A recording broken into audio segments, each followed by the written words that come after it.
You fly the Principal for the first time on a Tuesday, New York to London, 7 hours and 40 minutes. The Principal boards, acknowledges you with a nod, opens a laptop, and does not look up until the wheels touch its Stansted. You fly the approach. You land cleanly. The Principal closes the laptop, says good flight to the captain, and a car takes him into the city. The captain says nothing to you about the landing until you're in the hotel. He says it was good. You understand that good from him means something specific. The schedule is not a schedule in the normal sense. The aircraft moves when the Principal needs to move.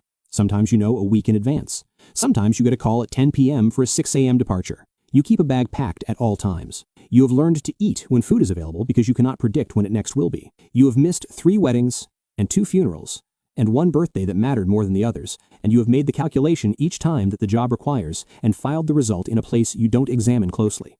The flying itself is extraordinary. You cross the Atlantic regularly. You go to places that require special overflight permits and ETOPS approvals and diplomatic clearances that the scheduler handles but that you need to understand. You fly into airports with RNAV approaches that require specific crew qualifications.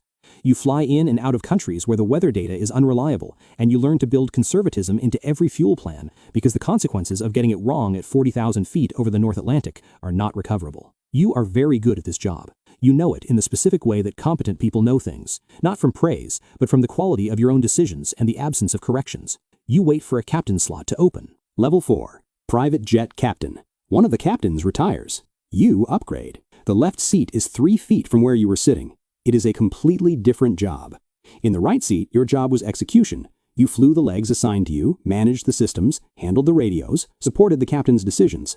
When something went wrong, the captain's name was on it, not yours. In the left seat, your name is on everything. The certificate in your wallet says you are the pilot in command. That phrase has a legal meaning and a practical meaning, and they're the same meaning. If the aircraft departs the runway, if the fuel plan is wrong, if the weather decision is wrong, if the passenger is injured, if anything happens to anyone or anything connected to this aircraft from the moment you accept the flight to the moment you release it at the end of the day, your name.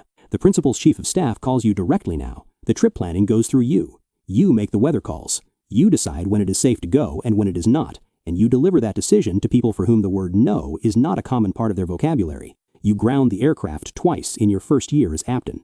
Once for a maintenance discrepancy that the first officer flagged and you confirmed, and then sat in an FBO in Dallas for 6 hours while the maintenance coordinator arranged a repair that cost the Principal's company $40,000 in delays and rebooking fees.